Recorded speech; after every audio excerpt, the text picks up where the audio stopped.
be sure to turn on their mics at the appropriate time. I'm going to start the meeting if we're all set.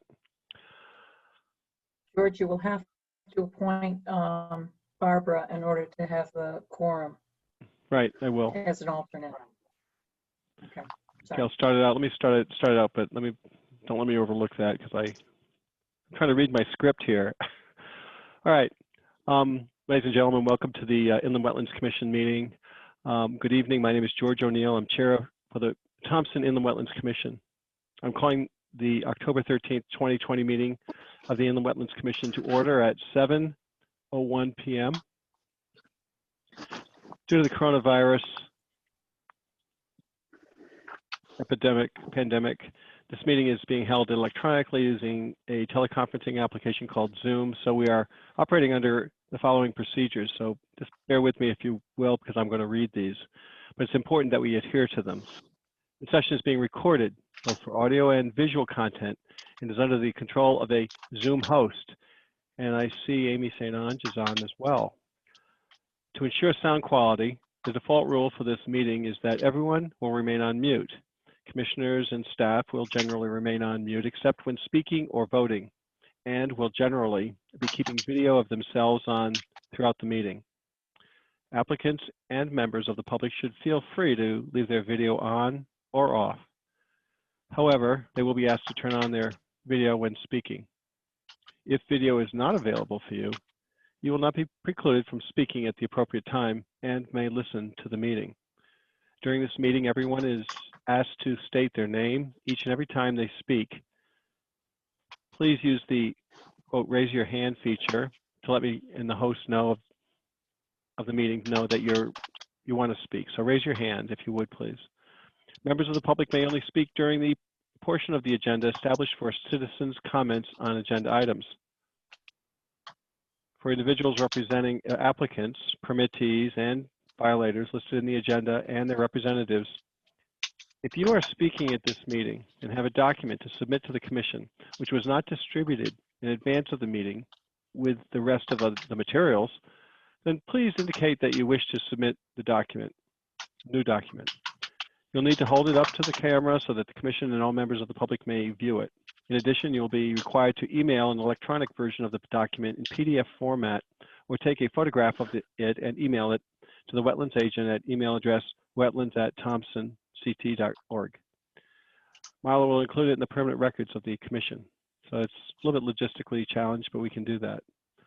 If a member of the public tries to communicate outside of the citizens' comments on agenda items portion of the meeting, or any person creates an audio or video disruption, they may be manually ejected from the Zoom host by the Zoom host from the meeting upon my request. So, we have limited I have discretion as the chair to allow comments as needed or as appropriate, and then of course only limited opportunity. So if you exceed that, you can be ejected.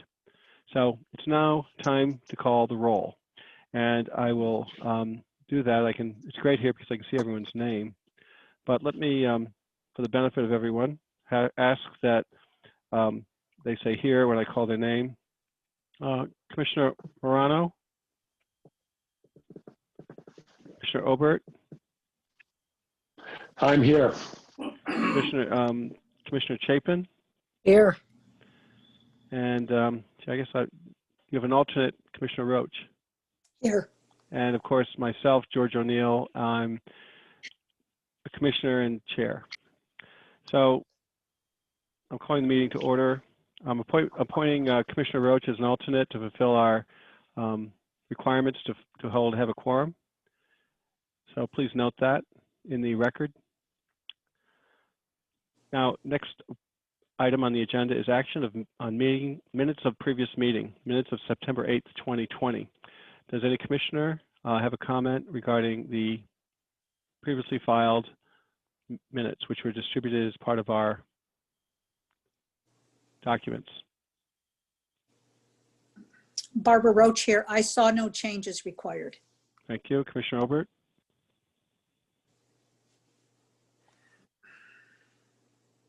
I saw no changes that were required either. Okay, I saw none as well. Does anyone else, Commissioner Chapin? No, all set. All right, so as there are no changes or to the filed minutes, the minutes will be recorded as accepted and filed. Citizens' comments on agenda items. This is an important part for the community to comment on any items. I'll give everyone a moment to find their mic. If you're trying to speak or raise your hand, please let us know. All right. There don't appear to be any citizens' comments, so we'll move on to the agenda items. Applications, first old applications.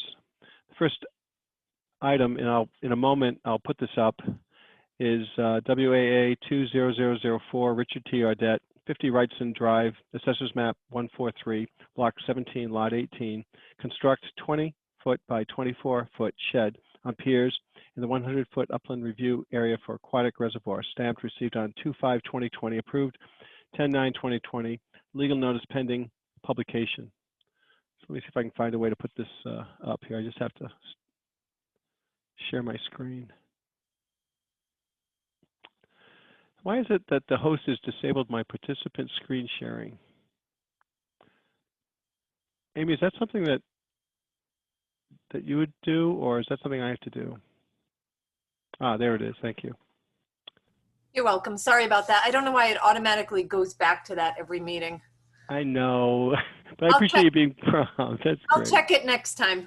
Oh gosh, I think we're all like, I think I know this, but I mess it up each time somehow. So here's the statutory listing. Here's the listing for the applicant, and pending public. It's approved on 10/9/2020, and legal notice pending publication. Marla, any comment on this? Yes, George. If you scroll down to the next couple of screens, you'll see that that one of showing the up on your outstanding screen? issues on this application was, no, but I It's have not to showing up? wait. because Okay, let mine me is slow to- double check here. I believe I'm sharing it. Yeah, I should be sharing. It looks like it's sharing. So you want me to scroll down? Okay, I have the hand-drawn There you go. exhibit. Does everyone see that? Okay.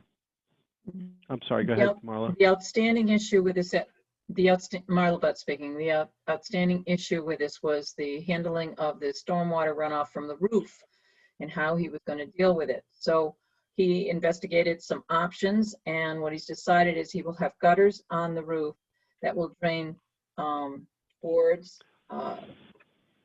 the lake. If you scroll down a little farther, to the next screen down, he is going to have it run towards the lake in a swale. And then there will be a swale that will run to the backside of the shed.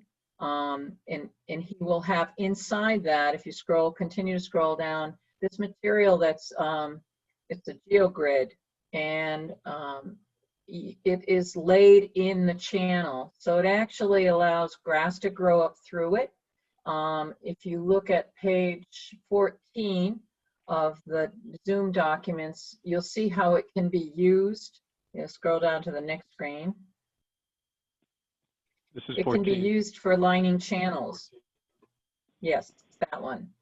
It can be used for lining channels so that the roof runoff will go into this channel along the side of the garage, of the shed, and then go into the rear of the shed towards the lake side. And then from there, I've advised him that the level of the top of that channel has to be flat, so it will become sheet flow over the embankment.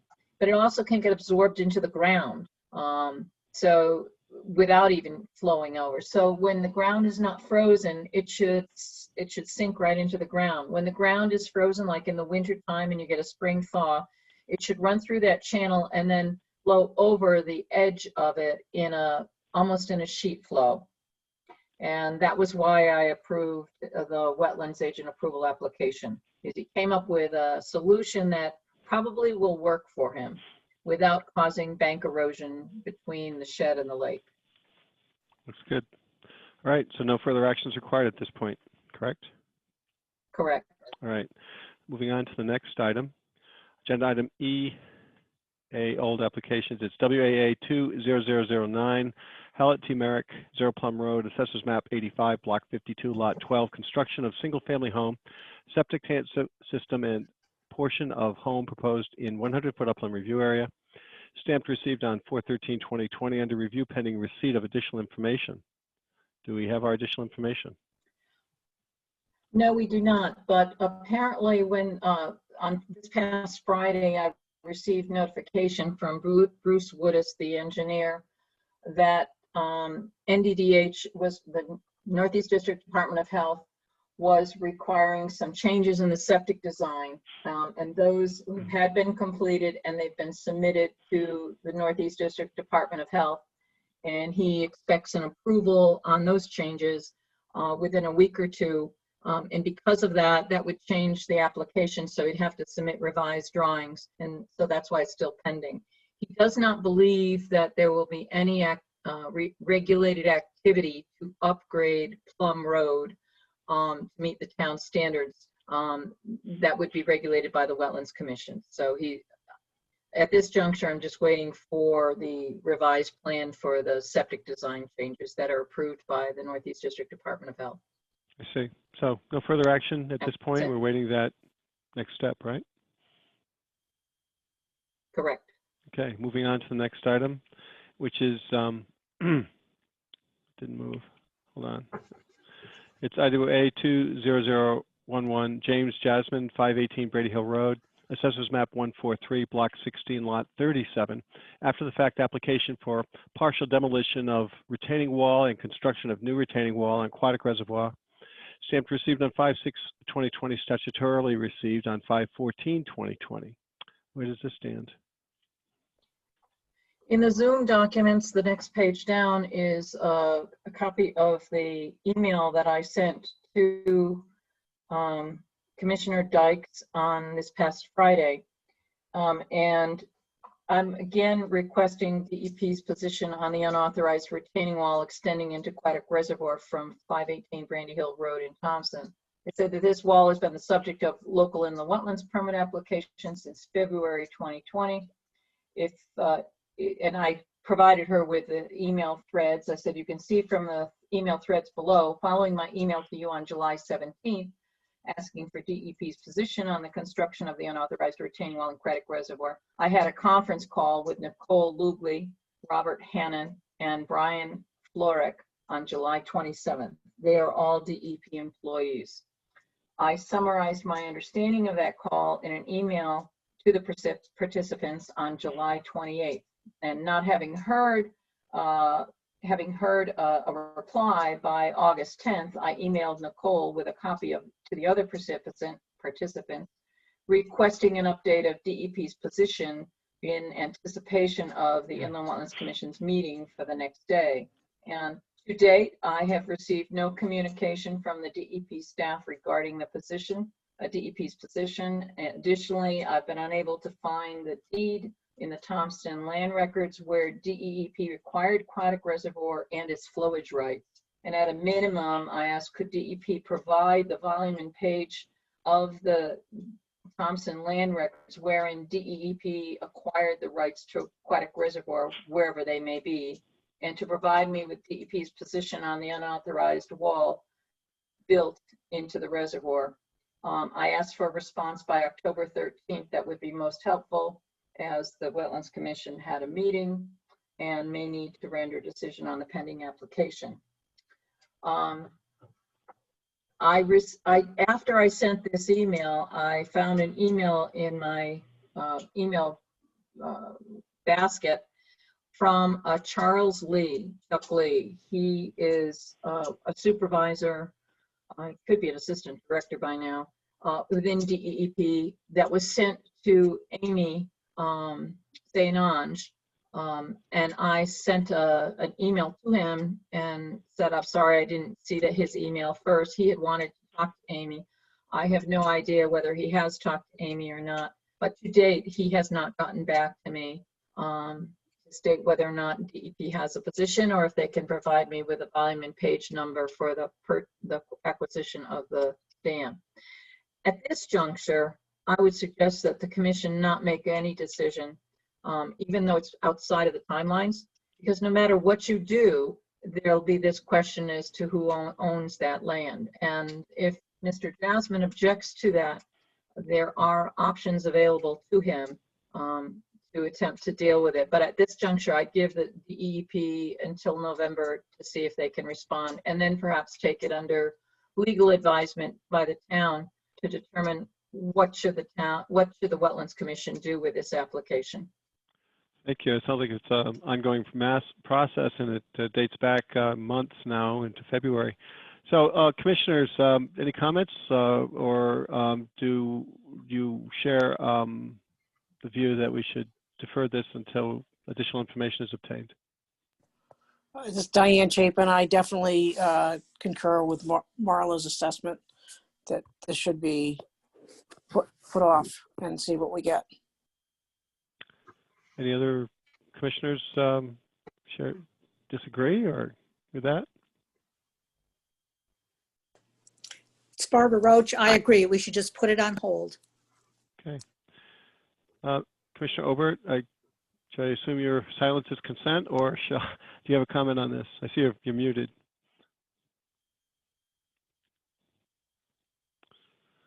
Did we lose Commissioner Obert? This is Commissioner Morano. I agree. All right. Well, we certainly have a majority that think, and I agree that we should proceed. I'm not sure, Commissioner Obert, if you disagree, please let us know. Otherwise, we'll move on to the next item. Okay, hearing no objection, we'll move on to the next application. Oh, there you are, Commissioner Obert. You there? Your audio is not coming through. We do hear some rustling of papers. All right.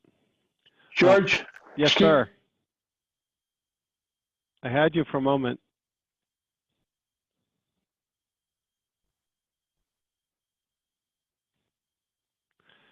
All right, moving on to the next item, we have a majority that feel we should defer, and I agree, so we'll do that. I'm sure Commissioner Obert, if he has an issue, will bring it up before we end.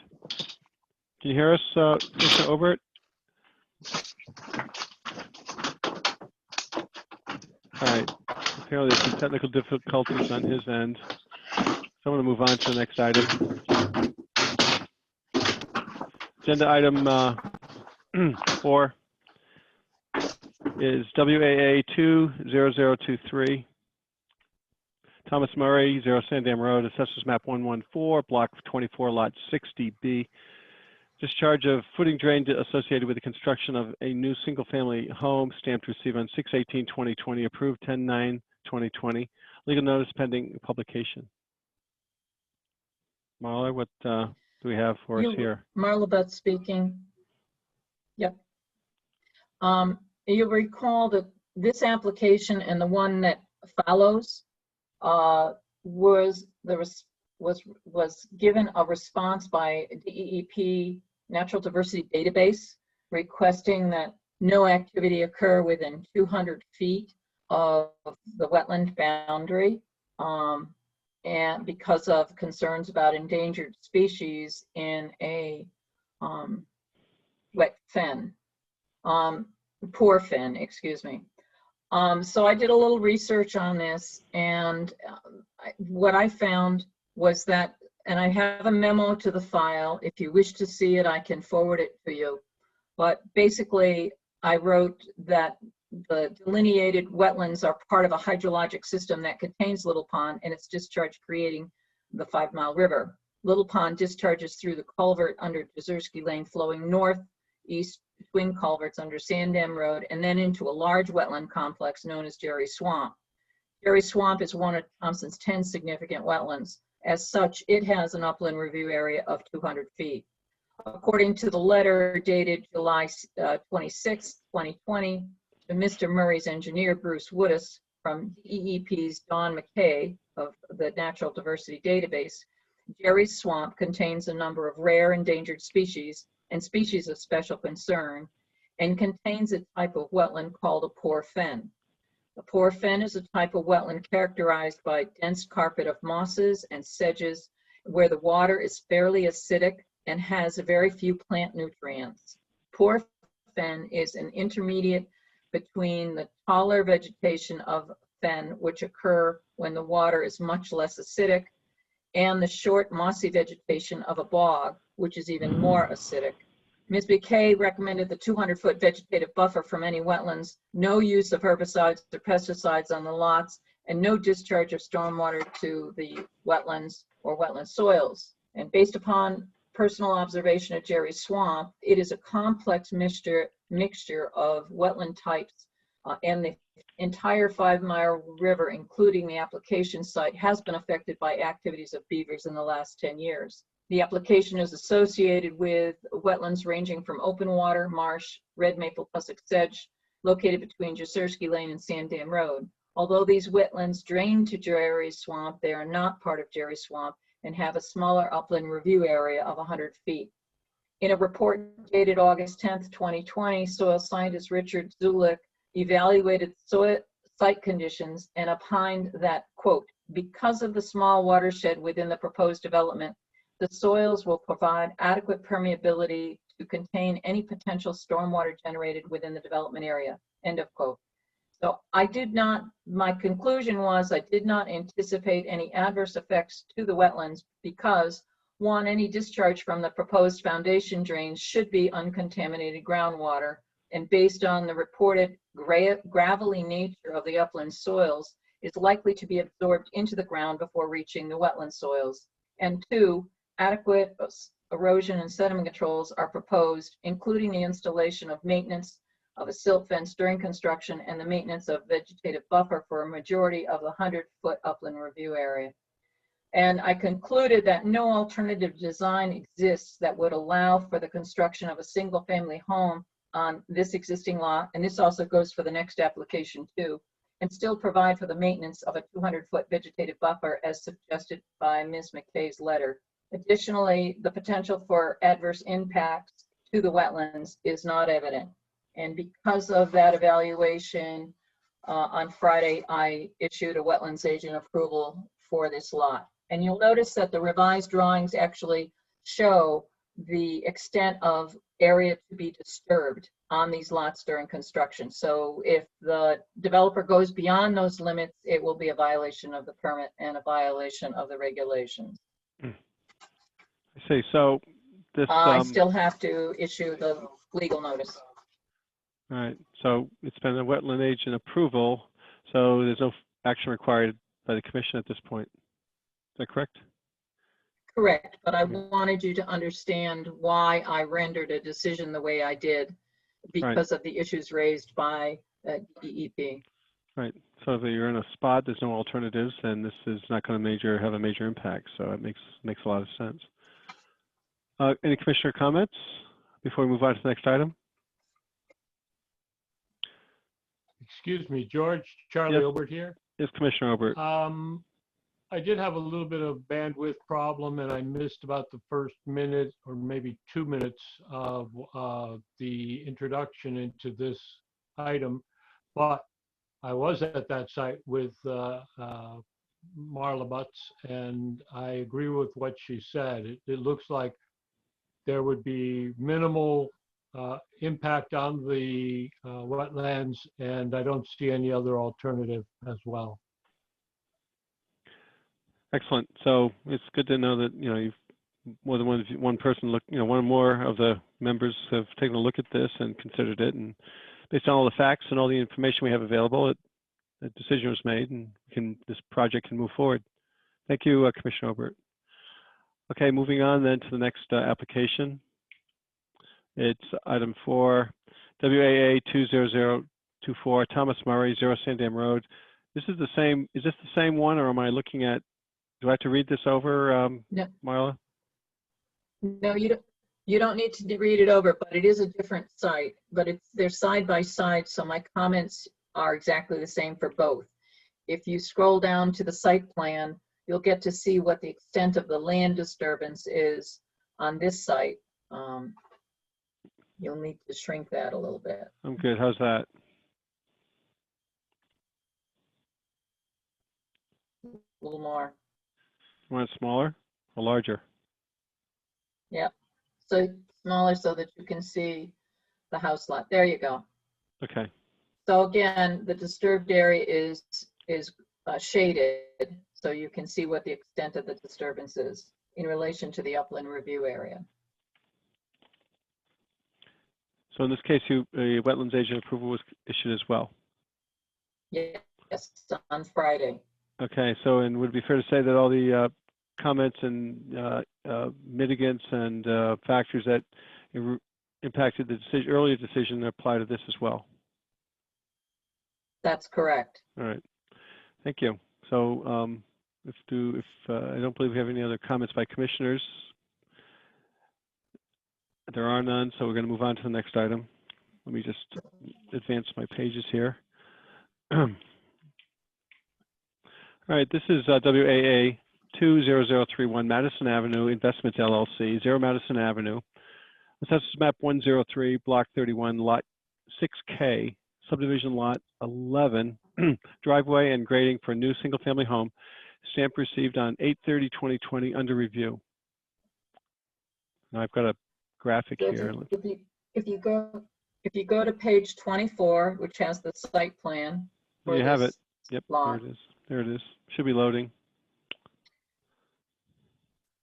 So you'll need to shrink it down a little bit so you can see the whole thing, because the activity that's regulated is the construction of the driveway. Is that to the left or most the part. right? To the left, Oh, here it is. Okay. shrink it down. When you say shrink it, do you want to make it larger or smaller? I want you to make it smaller. Make the Okay. viewing small. That's making it larger, but. All right, so I conducted an initial review of this application for lot 11. This is lot 11 of the Madison Avenue subdivision.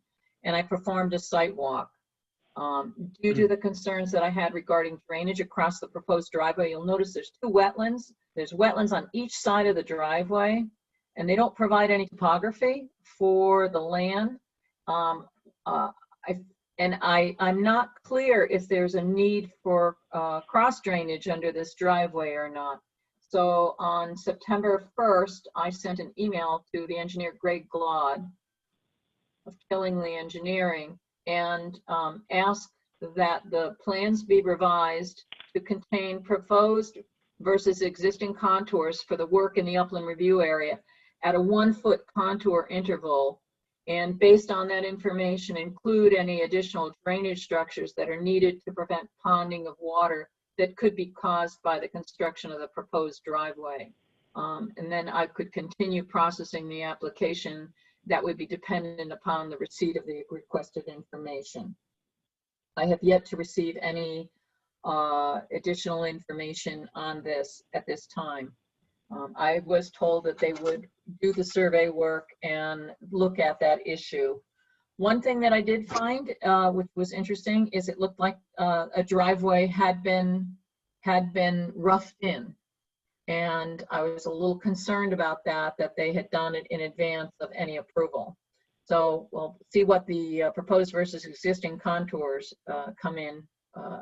And I will have to get in touch with them to get a timeline from them as to when they expect to have it submitted. So this one is on hold. Okay. Thank you. Any comments by commissioners? Hearing none, we'll move on to the next application. It's WAA 20032. David Popolowski, 1247 Thompson Road, Assessors Map 116, Block 24, Lot 12.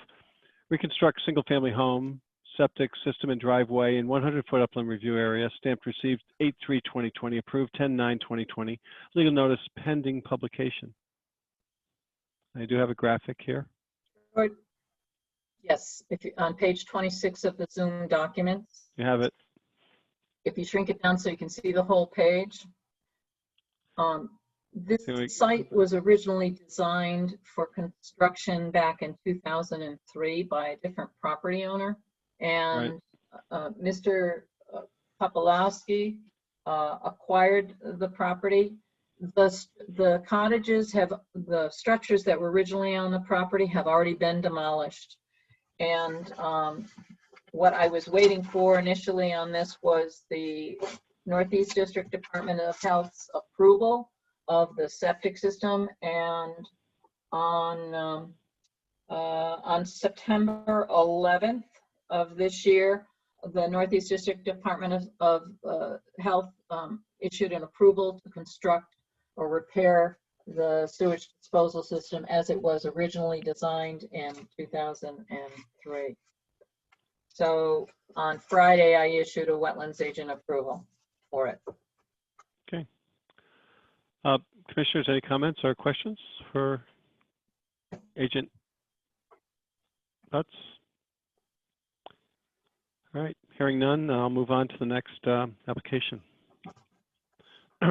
This will be WAA 20033 Madison Avenue Investments LLC, 0 Madison Avenue. Assessors map 103, block 31, lot 6R, subdivision lot 18.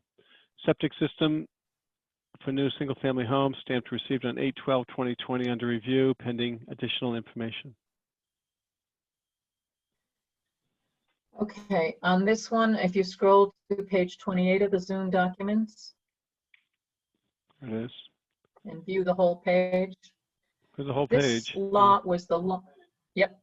This lot was the lot that contained the stormwater management basin for Madison Avenue stormwater drainage. And I was concerned that I did not have an as-built for that system because there were modifications made after the permit was issued for the construction of the basin. Primarily, the changes were made due to slumpage or erosion, seepage that was coming out of the north side of the basin. And the town is being expected to acquire the drainage easement for this basin and will be responsible for maintaining it. So Section I here. ended up sending, correct, as well as the easement for the drainage system that heads down towards Madison Avenue to the north. There's a line, a stormwater, yeah, that's about it, right there, going towards Madison Avenue. So I had logged it in, and I said the construction of the stormwater, this was on August 29th, I sent this to Greg Laud of Killingly Engineering. I said, as you know, the construction of the water quality basin for Madison Avenue was approved under prior wetlands permit. It should be noted on the drawing. Additionally, there were post-approval modifications to that design. The application should contain an as-built of the existing conditions for the property. Finally, has the town accepted the constructed drainage system and the language for the drainage easement for the deed to this property? I will not approve work in the upland review area for the construction of the proposed septic system until the plan reflects existing conditions where the drainage system is not subject to further modification. And I was advised verbally by Mr. Glaud that they would be developing those plans also. So this one is on hold. That's a wetlands agent approval on hold. Okay. The important thing for getting an as-built of the basin is because if the property owners go in and start doing work on the property that affect the basin, the commission needs to have evidence as to what was there at the time the town accepted the drainage system. Of course. It's just a... Thank you. Commissioners, any questions regarding this application? Yes, I have a question. This is Charlie Obert. My recollection is that the original developers of the site were supposed to meet with our Director of Public Works and do some sort of a video documentation of the conditions inside of that water pipe that carries the runoff into this area. Has that been done?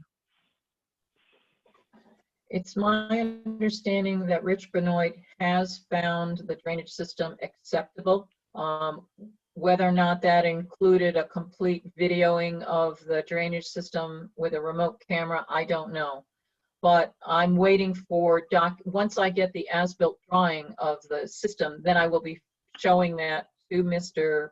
Benoit, Director Benoit, and verifying whether or not the town has found the language for the drainage easement acceptable. So as long as Public Works is okay with it, and as long as the powers that be that are responsible for accepting the drainage easement are finding it acceptable, and we have an as-built of the site conditions, then this should just get an approval. Yes, I agree with everything that you just said. With those stipulations, I think it also should get the approval. Okay. So we're pending additional information, I guess, at this point. Marla? Correct. All right. All right, any other comments? Otherwise, I'll move on to new applications. No comments. Proceeding on to the next section. New applications. WAA 20038, Joseph Kelly, 0 Lowell Davis Road, Assessors Map 120, Block 30, Lot 3A, grading and well in a 100-foot upland review area for new single-family homes stamped received on 10/5/2020, pending approval. I also have a graphic here I'll put up on the screen. I think everyone can see that. Marla Butt speaking. I have found this application to be approvable. I just haven't gotten around to drafting the approval as I had approved for on Friday. So take some time, a little bit of time to draft these up. But that should be coming within the next couple of days. Okay. It's very little work in the upland review area. It's primarily a small amount of grading and the well. The well, And a yeah. footing drain, a foundation drain. Any questions by commissioners regarding this new application? All right, no questions. We'll move on to the next application. It's SUB 20039, Gloria and James Fogarty, 171 Brickyard Road, Assessors Map 40, Block 88, Lot 169, 3-lot conceptual subdivision stamped received by the town clerk on 9/17/2020 and 10/5/2020 by Wetlands Office. Brickyard Road. Let's take a look. You have a layout here. Okay, this is, it looks like it's on Marla Butt speaking. I believe Daniel Blanchette is participating in the Zoom meeting to explain what the applicant is looking for. Okay, Mr. Blanchett, are you available to comment? Yes. Can everyone hear me okay?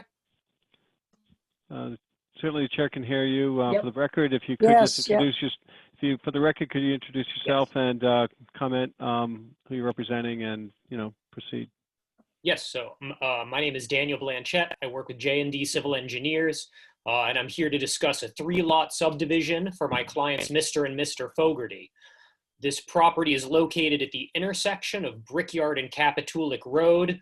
It's actually part of the old Capitulic Farm, for which the road is named. The property, there's an existing house on the property off of Brickyard Road. Therefore, the address right now is Brickyard Road, but the lots that we're proposing will have access off Capitulic Road. If we maybe we could go to the next sheet. Of course. Okay, yep. Let me so- just make this a bit smaller. Okay, I guess that's it, right? Yep, that's it. So there's the this is the boundary survey sheet of the two new lots we're proposing. They're pretty good sized lots. They're well in excess of the minimum with regards to frontage and area. They're about 4 acres. You can see the pocket of wetlands in the middle there that was delineated by Margaret Washburn back around March. I believe her letter has been submitted along with the application. And then if we can go to the next sheet. Working on it. Let me see. There we Okay, go. there Yep. Yeah. So here are the site plans. Most of these properties you can see is very flat, and it's actually existing pasture or agricultural use. I suspect that the site was gravel mined many, many years ago, and since then it's really been used for pasture or for hay.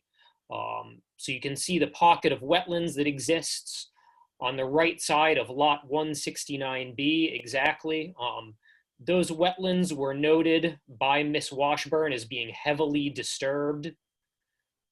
And then the other lot, lot 169C, does not have any wetlands. The buffer does not encroach upon that property. And so again, and this is really a conceptual subdivision, so no actual construction is being proposed at this time. Once the lots are created and sold, a new owner might build a different house, maybe hopefully a little further away from the wetlands. I understand that this house is located in the center of the property. It could be pushed further away from the wetlands, which I would encourage another buyer to do. But for right now, again, it's kind of a placeholder. The septic systems are actually non-engineered because of the very gravelly soil. They're not going to require engineered drawings per se. They can be done by a surveyor. And I think they're pretty nice lots. That's about it. Those are the leach fields, I guess. Correct. All right. Excellent. Okay, so thank you, Mr. Blanchette, for your insight and comments. Commissioners, do we have any questions for the applicant or their engineer?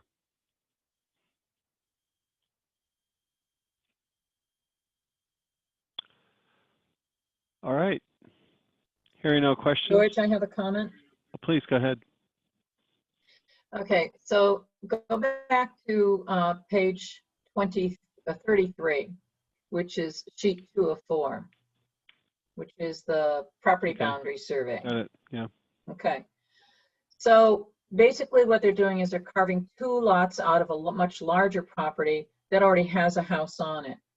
Any subsequent subdivision of this property, the remaining land, in order to gain access, will not be able to use the land between the existing lots and the lot that has already been broken out. You'll notice that there's a lot to the south, lot 169A. That Correct. was already part of a free split, correct? Correct. That was the first split. So that was the free split. So these 2 other lots create the 3-lot subdivision with the remaining land there for lot 169. But lot 169 is substantially large that it could be desirous to subdivide that at some later date. The distance between the pre-existing lot, the lot that was the free split, and lot 169B seems to imply that that might have been an access to the rear land on lot 169. By carving the lots out the way they've done it, that will preclude a future option. They would have to either go through the wetlands there, or they would have to go farther to the southwest to gain access to those properties. I just bring that as a point. I don't see a problem with the subdivision other than by laying out the lots this way, it will tend to preclude future options for the development of that rear land, meaning that the access would have to come from someplace else unless they were proposing to fill those wetlands in order to gain access to that rear land. And the fact that they have that option at this time to arrange the lot lines so that they can have an access to the rear land without having a filling of wetlands for that rear land. I think they need to be aware that that's what they're doing. There's no guarantee that down the road that they'll get a permit to fill the remaining land through that wetland swath to build a roadway or a driveway or whatever, because they had the option to lay it out better in the beginning. But that's just a comment. If the commission decides there is no requirement that you have to hold off rendering a decision on this application for 30 days like you do if it was an individual permit, there's no such requirement for that because there's not a proposed activity. It's just a conceptual plan. I would suggest, however, if you're going to approve this as a conceptual subdivision, that lot 169B be required to come back for a review and a potential permit or approval at the time of construction, which is standard with past conceptual subdivision approvals that have been done. Okay, there's a lot there. So you're saying that this current layout is not optimal for access to other parts of the property, and that it's recommended that lot 169B be reviewed for approval at a time in the future when it's actually decided to make construction. If I captured all your stuff, Correct. your observations. All right, commissioners, comments on this? Yes, Charlie Obert here. Yes, Charlie. Would it be appropriate for us to put that language into the file at this point to say that we have observed that the drawing is rendered will landlock the property into the back, the large acreage into the back, and that if there are any considerations for developing that in the future, they should design that into the plan at this time? Marla, Excuse me? speaking. Charlie, it doesn't landlock it. There is other access off of Capitulic Road to this rear property. What it does do is it limits future options to use that swath between lot 169A and 169B for a driveway. They still have access off of Capitulic Road to do other cutouts. So it's not precluded. It's just, it reduces the options. Okay, I Is that hear what correct, you're Daniel? saying. Yes, that's correct. There's still probably close to 1,000 feet of frontage near the intersection of Brickyard and Capitulic. And also, I'd just like to say everything Marla stated is correct. In fact, I had suggested a different layout to the client, and he was adamant this is what he wanted. And I explained some of the disadvantages, but again, he was very confident that this is how he wanted to carve up the property. So you're suggesting, if I understand, Mr. Blanchett, that the other access is to the west, south, in this area here that I'm illustrating. Is this what you're referring to? Other access? Correct, and off Brickyard Road as well. Or through here? Yes, correct. Or here, I guess, huh? All right. So it's not optimal over here, but there's more to it for this owner, which is 169 to have access. Yes, I believe, if I could say, I believe the property, the free split owned by Bodenhofer, is of some relation to the Fogarty family, maybe a daughter or daughter-in-law, son-in-law, and I think they wanted a buffer for their family member. I think that was kind of the rationale. But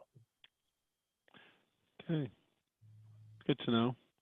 This area here is the issue. This is where the wetlands are, but you're saying this whole area over here provides access into the inner portion of the land, which again, okay. yes. That's clarifying it. Okay, Charlie Obert here. I mentioned that I had some bandwidth problems and I had to step away from my desktop. So what is the explanation for that cross-hatched area that Pointer just went across and then into yeah, there? Yep, so those are What the is steep that? slopes in excess of 25%. Okay, so those are not wetlands. Okay, No, sir. thank you. Probably should be in the legend. I probably expanded out too much. I don't know. Maybe on one of these things it was there. Yeah, the bottom left corner should be in the legend. Yeah. Yes, I'm certain that it is, but I'm not where I could see it. There it is. Yeah, in order to my maintain error. the Yeah, there it is. Yeah, there it is. Most of the stuff on the cover sheet is required by various zoning or subdivision regulations, so I glossed over it a little bit. Okay. All right. So then that begs the question about the restriction, right? I think Commissioner Obert, you suggested or posed a question of whether we should have a limitation or qualification for Lot B. But- I think a qualification would be more what I have in mind, because our concerns are future development plans should not look at that open area as a potential driveway simply because today they wanted to just divide the land that way. Right. And Mr. Blanchett points out that his understanding was that's for just separation from the other development. But all right, other commissioners, or is there more, Commissioner Obert, that you'd like to add to that, or is that pretty much it? There's nothing else that I was questioning. I don't know whether or not it is proper or appropriate for us to put that into the file, though. Good point. Marla Butts Marla, speaking. yes. What is appropriate is a conceptual subdivision plan approval is something that's needed for the Planning and Zoning Commission in order for them to approve the subdivision. So this application came in for that purpose. In the past, and I think Fran Morano can verify this, when these kinds of subdivisions have come in, similar to the way Madison Avenue came in, the conceptual subdivision was motioned to be approved on the condition that lot 169B come back to the commission for approval prior to any construction. Ah. And that's how they've been done in the past. And then Then I and make that a mo- conceptual approval is sent. Then I would make a Go ahead, motion that we approve this concept as presented, with the understanding that lot 169B will require a separate permit to be reviewed at such time as development is offered. Okay, we have a motion before the commission. A discussion. Other commissioners? Commissioner Roach? Anyone else? No, it's Commissioner Chapin. I'll sorry. second the motion. Okay, we have a second. No discussion? No further discussion? I take it there is no discussion then. We have a motion and a second. Any objection to the motion? Okay, hearing no objections, then the motion is made and seconded. Without objection, the application is approved with a qualification as stipulated for lot number 169B review for approval as detailed by Commissioner Obert. Any more do we have to discuss on this, or can we move on? One comment, Yes. Marla Butts speaking. The application fee that came in was for $110. On the conceptual subdivision plan approval fee schedule, it states the first two lots are $110. The third lot for 3 lots is $250 plus $250 per lot. Basically, this makes no sense to me what the fee schedule is. Conceptual approval for subdivision of 3 lots or more, $250 base fee plus $250 per lot plus the $60 state fee. So 110 came in because basically he's getting 2 lots because there was already one existing property. Technically, it's a 3-lot subdivision, but it's really only 2 lots being carved out of some pre-existing land. And since there's confusion about what the fee actually should be, I accepted the $110 for this with the understanding that you, as a commission, could waive any additional fees if you felt that it was inappropriate, that it was excessive. Okay, so that's additional information that we didn't have at the time of approval. Commissioners, what are your views on this? I'm a big fan of waiving stuff if it's not clear. Ambiguity should Commissioner be. Chapin, Go I ahead. mean, if it's not clear even to the wetlands agent, then I don't know how we're supposed to make it clear and enforce that. So that's my 2 cents, but I'm willing to hear what everybody else has to say. Good, Commissioner I'll Chapin. throw my 2 cents in on top of that. I agree. If we don't have a clear set of guidelines we're not in the business of making these things up. I agree. I Okay. agree as well. So that sounds like unanimous practically, and I'll add that in cases of ambiguity, I think the benefit should go to the applicant in this case. So with that, no objections? Wait a minute, Marla, this is Commissioner Chapin. I just want to make sure, are we setting a precedent here if we do this? But I mean, that's just my gut reaction to that. If something is not clear, I don't think that, we should try to rectify it in the course of a meeting. But I want to make sure also that we're not setting some kind of precedent that's going to impact everything here on down the line. One of the things in the revisions to the regulations was the fee schedule. And that's one of the things that I wanted to kind of straighten out, because it is confusing. When you read the paperwork, the application, it says conceptual approval of subdivision up to 2 lots. Well, there can't be a subdivision unless there's at least 2 lots.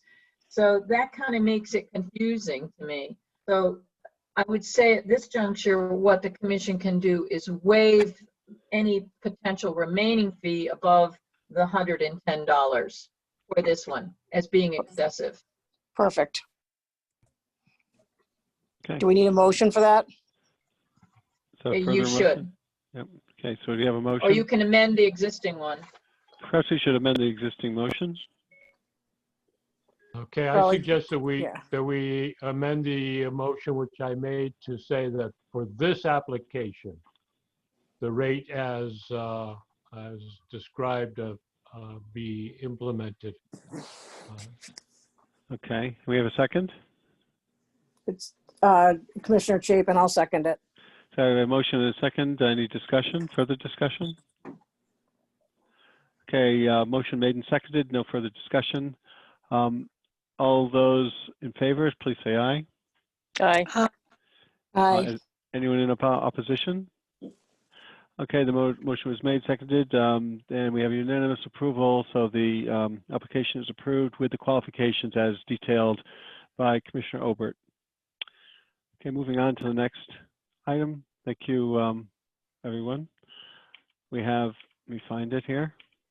Number 3, WAA 20040, Laura Hauser, 31 Center Street, Assessors Map 116, Block 30, Lot 3A. Reconstruct of a single-family home in 100-foot upland review area for Little Pond, stamped received by town clerk on 9/18/2020 and 10/5/2020 by the Wetlands Office under review. So we have, here's the application, here's the graphic or the site plan. Marla Butt speaking. This property is located abutting the land of the Little Pond Improvement Association, Inc. to the south. The cottage that this was, I believe Murray was the name. This was, if you recall a couple of years ago, there was an application and a problem regarding a dock coming from the association's property and a swimming area, a designated swimming area on the property to the north. This, apparently the land got sold to Laura Hauser. The cottage that was originally there has been demolished. It didn't require an authorization from the Wetlands Office because there was no construction or grading work or clear cutting in the upland review area. They just took the cottage down. And now this is an application to build a new cottage on it. This has been represented, I believe, by Daniel Blanchett. I don't know if he's still here. Can explain, what steps that they are at. I do not have NDDH's approval for the septic yet. Okay, I don't believe I see. I'm here. Here he is. Mr. Blanchett, do you have any comments on this application that you're designated as the representative for? Yes, thank you, sir. Yes, my name is Daniel Blanchett. I'm here on behalf of Laura Hauser. As Mrs. Butt stated, this property is on the east shore of Little Pond. It's a very small lot, basically 50 feet by 100 feet. And in fact, most of these lots nearby actually can't meet the health code with regards to separation distances. A lot of the properties here have to share a well or share a septic system with their neighbor. But luckily, with the proximity of the boat launch to the south, there's obviously no wells or septics on site, which gave us a little bit of flexibility. NDDH is currently reviewing the plan, and they may ask us to adjust the well location slightly. I know Sherry is in the process of reviewing this and conferring with Sean Merrigan at the state level.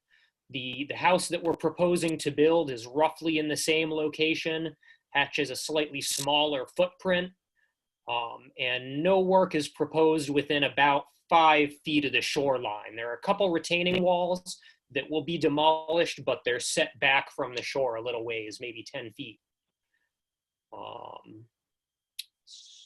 Yeah, I think that's it. Marla Butts speaking. So this application is a wetlands agent approval application, and it's just pending receipt of additional information.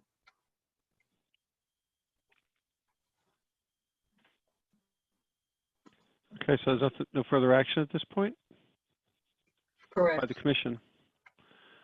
Thank you, Mr. Blanchett. Commissioners, any questions for Mr. Blanchett? Okay, hearing none. Yes, one quick question. Am I to understand that they will just put this in on the existing slab? They're not going to have to do any digging in the wetlands upland review area? No, they will be replacing the foundation. So at that point, wouldn't they need a full wetlands application to be approved? Marla? No, they're in the upland review area. There are no emergent wetlands along the shoreline. It's basically the shoreline that is the regulated boundary for wetlands and watercourses. The septic Okay. system, however, is located fairly close to the water body, and that's why NDDH has to give some kind of approval before anything can move forward. Okay, thank you. All right. So this is a .168 small, a very tight lot. Any other questions?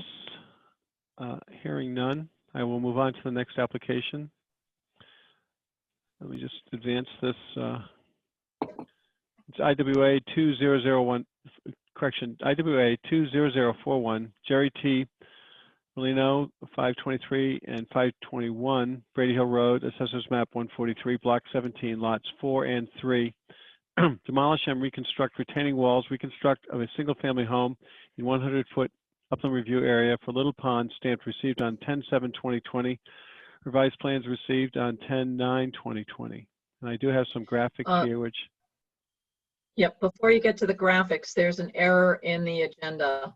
It should have stopped at reconstruct retaining walls and deleted reconstruction of a single family home in the 100-foot upland review area for a Little Pond. That came from the prior application. So it is only for the construction of retaining walls along Aquatic Reservoir. So is this all, this lower portion is out? That should go, yes. The date, well, this is good. That section there is out. So it'd be Jerry T. Molino, 523 and 521 Brady Hill Road, Assessors Map 143, Block 17, Lots 4 and 3, demolish and reconstruct retaining walls for Little Pond. And it was Aquatic. correct. No, Oh, it's for aquatic. aquatic. And it was received on October 9th. Okay. Aquatic, And there's no revised plans yet. received on 10/9/2020. Okay. Please, for the record, note the oral amendments to the citation in the agenda item. I guess that's how we'll have to handle it and move on. Anyway, so we have this application. What, any comments regarding the application? Scroll to, Oh, here's the photos. Okay, let you me need get it. to scroll to page Yeah, let me get my, 39. That is a photo that I took. Originally, I came to this site to at the request of Mr. Milano. He wanted to reconstruct all the walls that run between his property and his cousin's. And the little short wall that you see there, originally he was going to come in with a wetlands agent approval for that. And when I told him that the wall that's located behind the dock that he has there behind that shed This here is the actually wall? touches the water. Or is this the wall? That's the short wall that he was going to come in, and then there's a wall farther back in behind the shed that he also wanted to reconstruct, but because that touched the water, that would need an individual permit. Initially, he submitted an application for the short wall, but then decided after I got the plans for the individual permit for that retaining wall that's behind the shed, decided to combine the two together and have it as one, because it's all going to be done by one contractor. So this is what it looks like now, both walls, the little short wall and the wall that's later. Now, Daniel provided the next two photographs on page 40 and 41, and he's got an arrow that points to the wall that actually needs the individual permit. Here's 40. Let me just expand it a bit here. All right, there's the arrow. I see. So that's the area that's we worked on. Is this low tide or just? Yes. Remember, we are in an extreme drought. And the normal water surface elevation has been dropped. It's normally up here somewhere, right? Correct. Yes, you can tell by the dark line. Yeah. It's not up that far. No, down there. Okay. Got it. Right. And if you go to 41, you get a close-up of the condition of the retaining wall that needs the individual permit.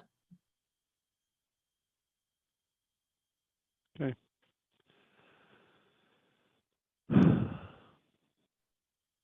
So from here, I'll let Daniel explain the plans that are shown on page 42. Okay, Mr. Blanchett, would you care to comment? Yes, thank you, George. Hi, Daniel Blanchett again. I'm on a roll. So this is the retaining wall that I was hired to consult on. As we mentioned before, the water is very low at this time. Normally, the water is going to be about a foot higher.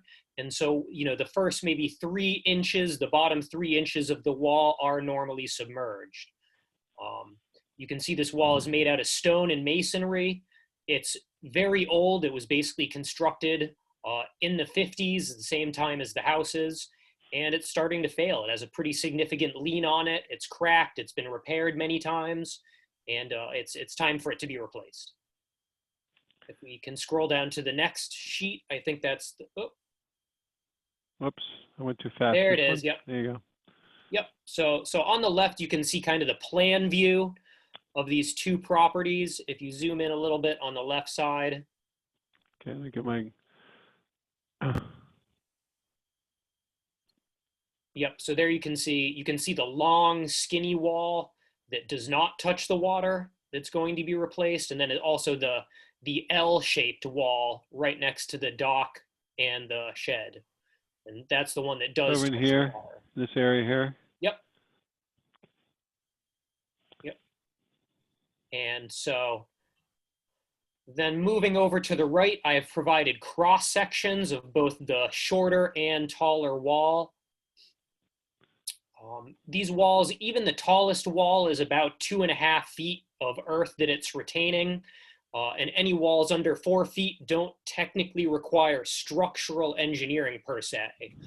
But because the wall is submerged, it needs a little bit of engineering. And so I'm in reviewing all the specifications, the details provided by the Versalock manufacturer. The wall will be made out of Versalock blocks provided by Jolly Concrete. And so we're proposing a couple extra features since the wall is partially submerged. We have an extra large gravel base under the wall, and we have a geogrid that's going to come under the base, wrap around the front. Then a second geogrid that goes over the first geogrid. Then finally a bunch of stone placed over both those. Yeah, all that stone, yeah. And so that really prevents any erosion, any scour, any wave action from destabilizing the wall. And then you can see but then basically there's no, even though work is being proposed within the lake off our property, it's not permanent. There's no net fill that's proposed. The stone will all be buried under some natural sand, so it'll look like a natural beach. And so, yeah, so that's pretty much that. The next wall is even simpler. It's only about 1 foot tall if we scroll down. And so that one, again, the cross section is kind of provided for illustrative purposes, but there's no real design or engineering for this. I'll also point out there's no drainage proposed. It's fairly common to put a perforated pipe or some kind of a drain behind retaining walls to relieve that water pressure that built up. But in this case, because water can flow a little bit through these blocks, there's no mortar, they're just dry placed on each other. And so water can permeate a little bit through the wall, and with the short height and the very sandy soils, we don't feel that any formal drainage is necessary. Okay. And then moving further to the right, I've provided a bunch of construction notes and construction sequencing. All the work will occur over the winter when the lake level has dropped significantly. I have a bunch of notes that say no machinery will be used in the water, no earth shall be placed in the water, there will be no disturbances, silt fence will be installed between the wall and the water. And so I'm not expecting any permanent impacts to wetlands or water courses. Appears to be a necessary repair to an existing structure that's deteriorating. But commissioners, any questions for Mr. Blanchett? Also, I believe, I could be mistaken, but I believe I'm not getting approval for this tonight, but next month. Marla Butt speaking. That's correct. Because it's an individual permit, the commission can only accept it tonight, and then it can render a decision at next month's meeting. Okay. Excellent. So thank you for that clarification and detailed analysis and exhibits discussing the rationale and remediation efforts that you have planned. All right. So at this point, hearing no questions from other commissioners, I guess we'll move on to applications received after the agenda was published. Marla Butt speaking. There were none. None received. Thank you.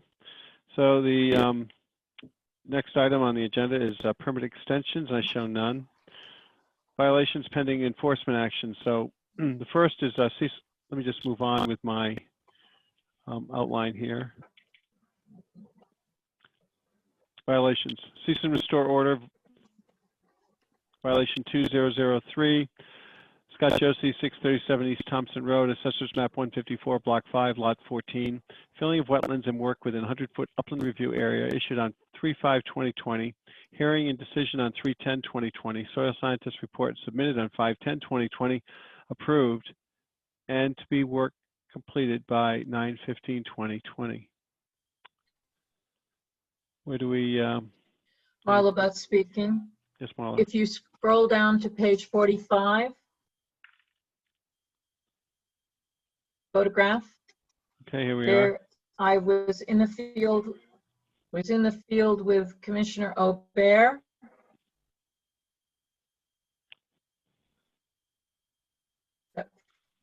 Yeah, that's 45. And took this photograph. You can see that the drainage way or the road, the travel way, has now a crushed stone ford, so to speak.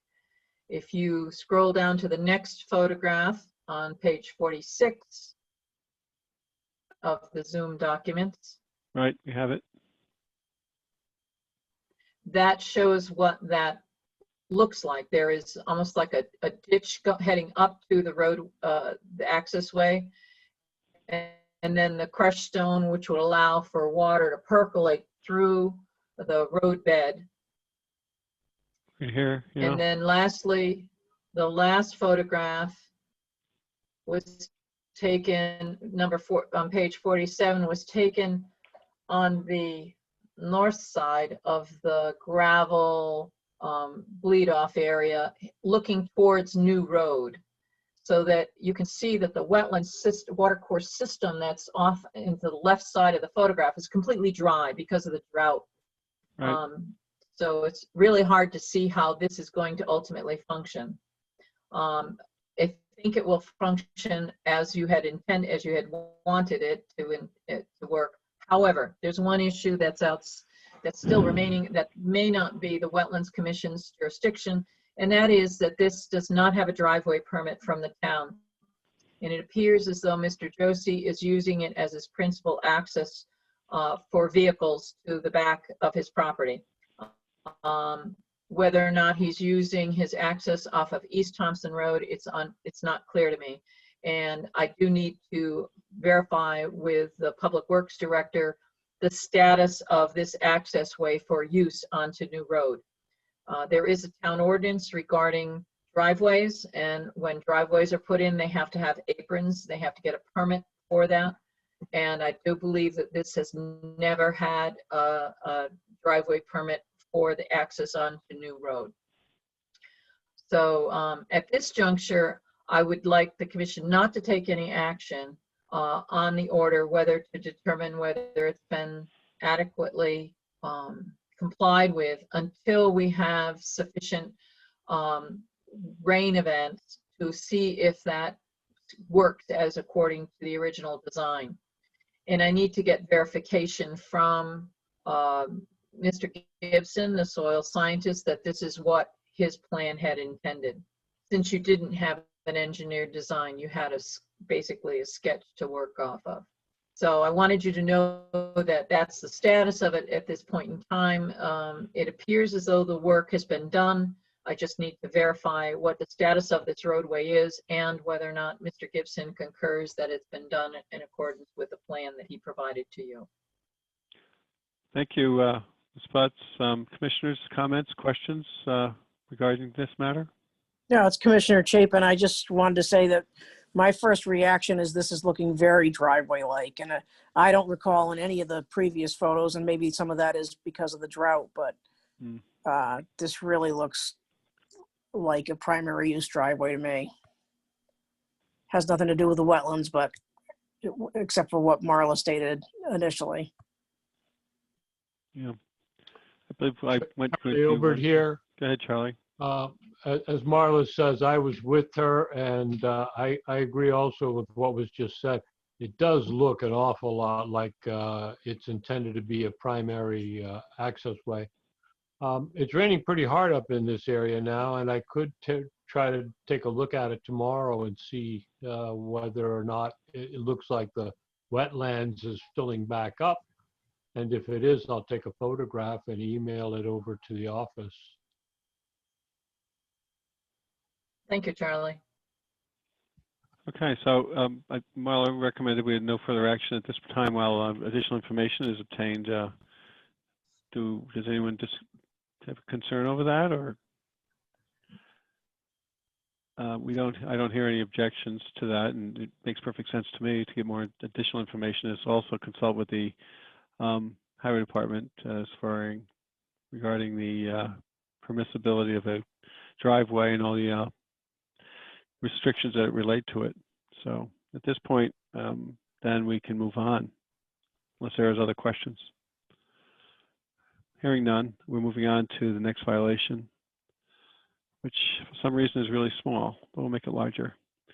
Violation 20013, Adrian Martin and Joseph Fagan, 208 Linehouse Road, Assessors Map 36, Block 70, Lot 4, clear cutting of trees and earth moving work within a 100-foot upland review area. Notice of violation is issued on 5/14/2020, 7/14/2020, granted extension to 10/1/2020 for completion of work. So now it's the 13th, and where does this one stand? So on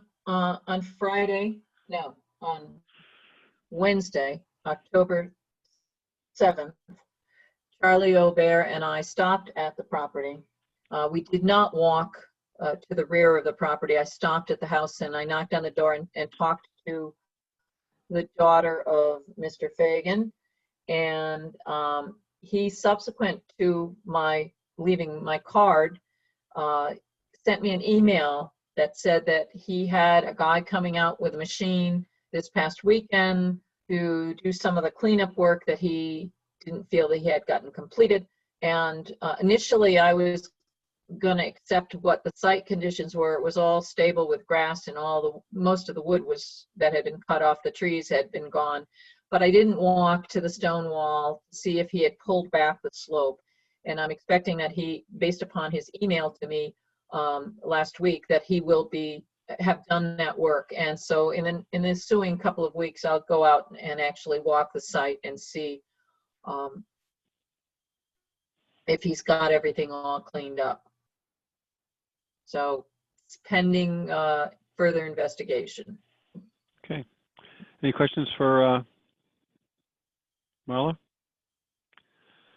Right.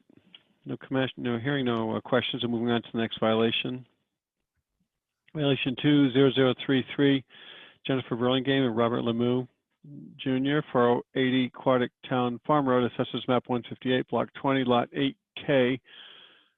Filling earth moving within 100-foot upland review area and possibly within delineated wetlands. Notice of violation issued on 8/6/2020 and to cease any further earth moving work, and by August 20th, 2020, provide an explanation for the earth moving work and the reason why an approval was not sought prior to the initiation of work within 100 feet of the delineated wetlands.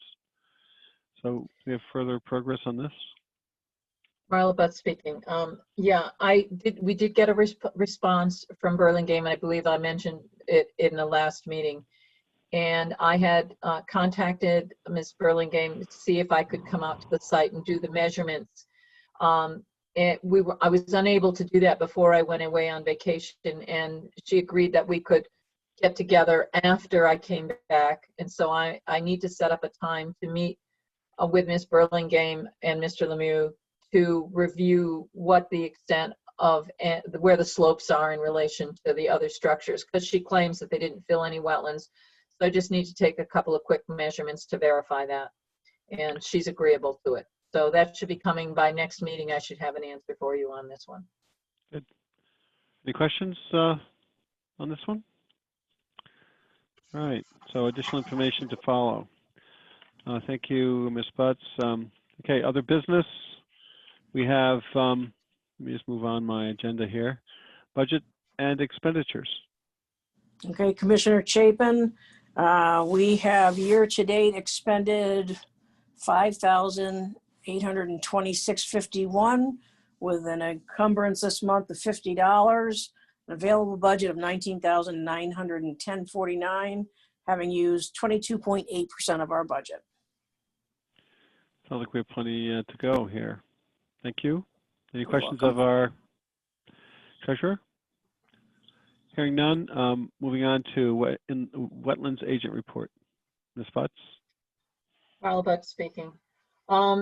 Nothing much has changed with the updates. There's been no change in the court appeal on River Junction Estates, IWA 15029. It was argued quite some time ago, and there's still been no decision. Since I was away on vacation for several weeks and a lot of applications came in, I've made no progress on the MS4 annual report. That's well overdue, and any subsequent contracts that would be coming in this coming fiscal year. And I haven't made any progress on the pre-1990 file destruction plan last month. Regarding follow-up actions and inspections, the following complaints are currently under investigation. Complaint 2005, that was the dumping of the pony manure in wetlands off of Hiawatha Drive. I still need to conduct a coordinated inspection with Carolyn Wirch to determine the course of action on that. Complaint 20-10, that was the riprapping of the French River and in Riverside Park. I haven't gotten any update on the acceptable emergency operation protocol that would be put in place for future work. I have a complaint 20-12, it's a report of earth moving work at 1267 Thompson Road, possibly associated with a septic system repair in the upland review area for a little pond. I still need to conduct an inspection on that, but that's pretty much a health department issue. Complaint 12-13, it was a report of earth moving work next to 68 Buckley Hill Road. I went out to the site. I did not find a problem on the north side of 68 Buckley Hill Road, but I did find some channelization work that may or may not have been subject to regulation on the south side of 68 Buckley Hill Road, and I'm still conducting an investigation on that. And then complaint 20-14 was a report of pond cleaning at 295 Linehouse Road. And on October 7th, that was last Wednesday, in the accompaniment of Commissioner Aubert, I inspected that property that's owned by Philip LeBlanc and found that a small pond had been dredged and the spoils sidecasted to the west side of the pond. Based on the 2016 topography provided by MapGeo, the side-casted spoils did not appear to have been placed in wetlands or watercourses. The pond was completely dry due to the extreme drought conditions, and Mr. LeBlanc commented that all the fish had died. The work had been completed and the spoils had grass beginning to grow on them, although the pond remained dry. This is still under investigation. Initially, I thought I would just send a warning letter out, do no more work, because the work had already been done. But after looking at it a little more carefully, part of this pond and the side-casted spoils appears to be on the abutting property of Dana and Brenda Lee Faford. So the fact that Mr. LeBlanc may have done work on somebody else's property, I'm a little reluctant to sign off without having some input by those property owners. So it is my intention to send some correspondence to the abutting property owners to see if they have any objection to the conditions on their property. And that was that for inspections and follow-up actions. Thank you for that. I'm glad we were able to. I did. Sorry, George. Oh, go ahead.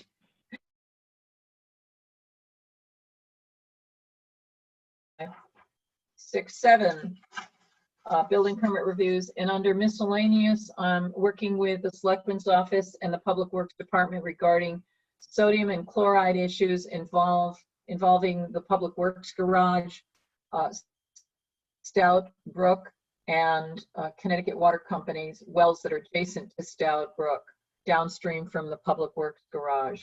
I've also been working with the Selectman's Office regarding concerns about conditions at North Grosvenordale Pond Dam, which I believe I reported to you last meeting. And then finally, there's a number of purchase orders that have been paid for legal notices, for applications and permits, as well as the $60 that was sent to the Kakiwik for its annual membership. That's the end of my report. Thank you. Commissioners, any questions for Agent Butts regarding her report? Charlie Barbara, Obert here. Oh, go ahead, Barbara. Barbara Roach speaking. Marla, I just have a quick question on the Bear property and the cutting down of the remaining trees next to the Harder's property. Was it permissible for him to uproot and tree trunks and disturb the soil, or was he still just to cut the trees off and leave the roots? Where were we finally with that? When you look at the approved drawing, there was going to be some grading work down near where the tree stumps that were taken out. My concern was on that site, when I did go take a look at it, Charlie and I looked at it on the 7th of October.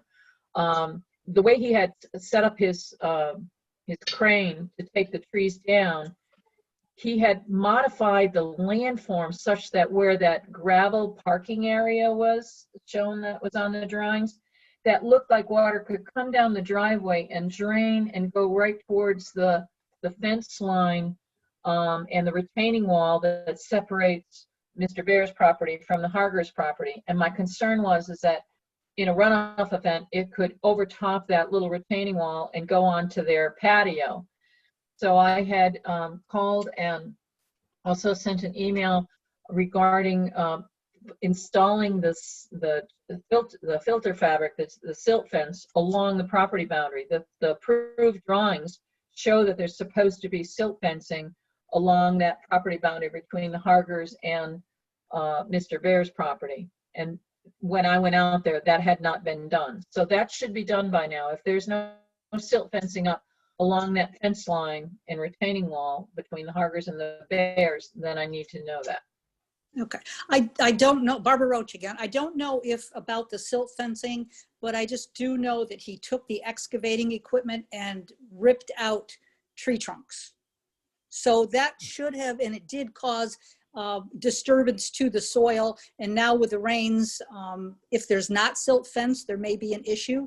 Or just in general, was he still just to cut off the trees, or was he allowed to rip out the trunks? Because his application showed grading work in that lower portion, then he's allowed to do earth moving work. So taking the stumps out would have been allowable under that plan. Okay. All right. Before he had any approval, he couldn't rip them out because that's earth moving in the upland review area, which is a regulated activity. But now that he has an approval and it shows that there's going to be some grading work in that area, then he did have the right to disturb it. So that's not problematic. I am concerned though about how water comes down off that driveway and potentially can drain towards the Hargers patio. Okay. Jumping the retaining wall that's located between the two properties. Thank you. Charlie Obert here. Go I ahead. have two questions. The first one is about that same property. It wasn't a silt fence. What's the other term, Marla, for that yellow restriction that was placed in the water? Turbidity We curtain. looked at it.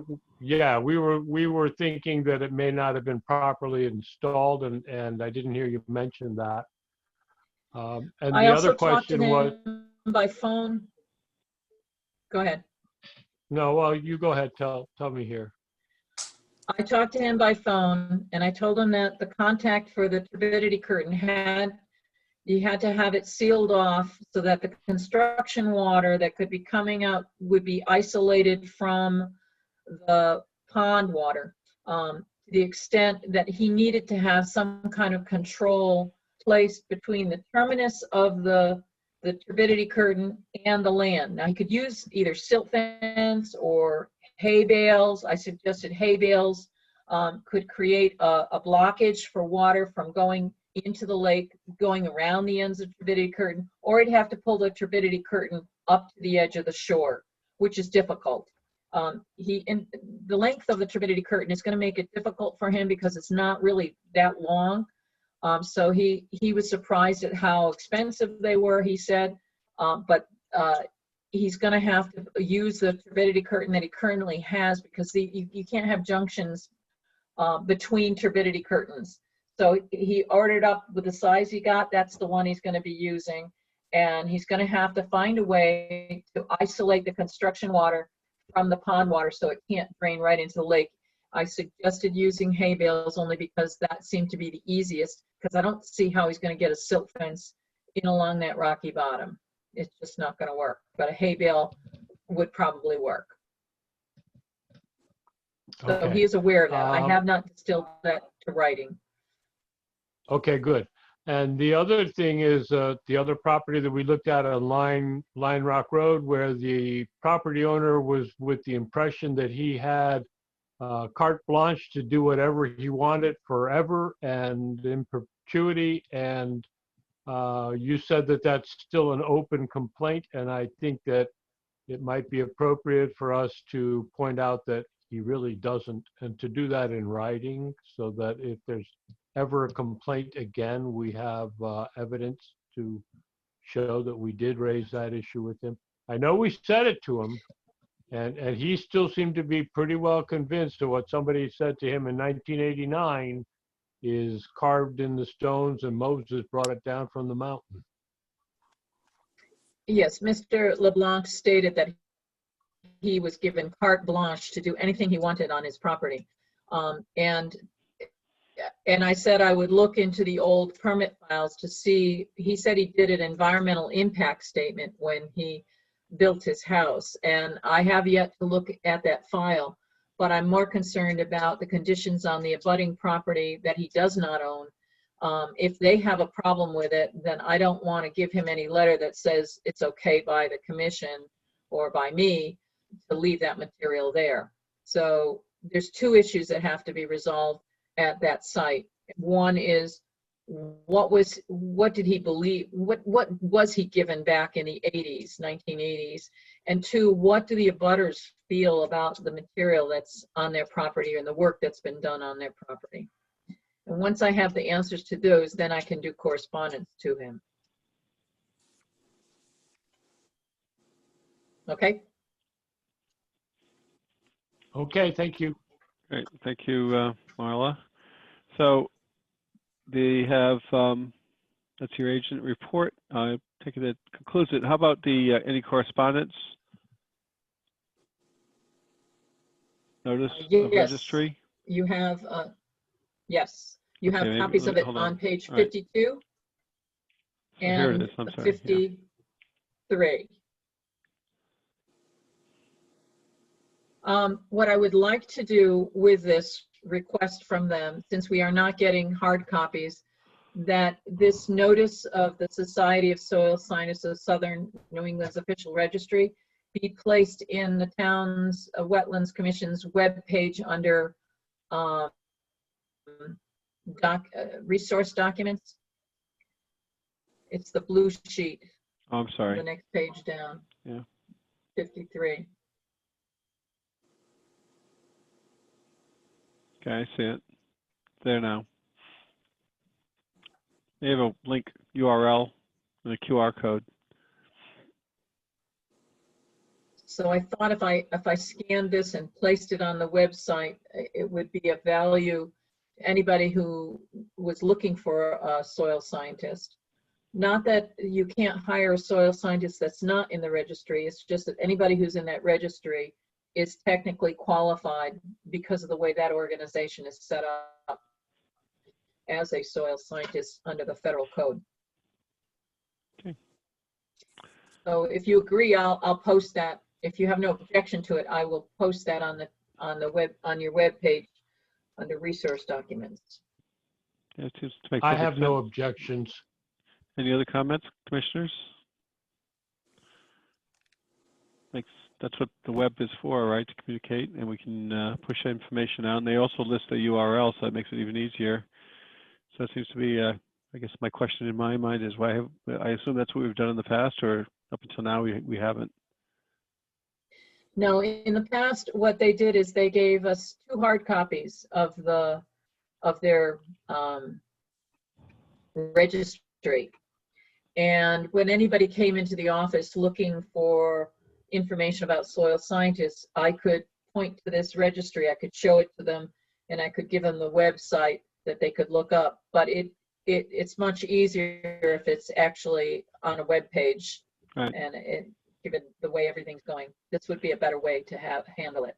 Do we have a disclaimer saying we're not endorsing them? It's just that here's one reference, and you may also, do we put some phrase out? We may want to put some phraseology like that, just so that we aren't trying to discriminate or point people towards them. That being said, we certainly want qualified individuals. George, I can work with you on that as to what the language should be up on the Yeah. website. Just to, say, look, here's one source, and there are others. You might look in other places. Good. Thank you. All right, so moving on then to the next item, if there's no other correspondence, would be signing of Mylars, which I None. don't believe we have any. And agenda item L, comments by commissioners. Barbara Roach speaking. I'm all set. Okay. Diane, All set, thank you. Fran, Nothing that I can't address to Marla. that sounds ominous. Charlie, Yes, it does sound ominous. Listen, the only comment that I have here was something in response to a question or observation you made. Keeping in mind that our webpage has been only a year or year and a half since it was upgraded, and now we have a much more robust platform to be putting these types of announcements on, it's particularly appropriate that we do utilize that resource. And otherwise, I'll say stay safe, everybody. And well, I may not be able to attend next month, so Barbara better be able to. Okay, so what date is our next meeting? Is it November 10th? It's the 10th of November. All right, 10th. All right, then, thank you, everyone. Do I have I have no further comments. I echo all the points that you made, and, we've had a very productive meeting. I noticed that we don't have as much citizen participation in this meeting. I guess it's due to the fact there are other things going on, perhaps. In any case, I'll entertain a motion for adjournment. I make a Move motion. to adjourn. And we have a second. Second. Motion made and seconded. Is there any opposition? No opposition. Then the meeting is adjourned at 8:42 p.m. Have a good month, everyone, and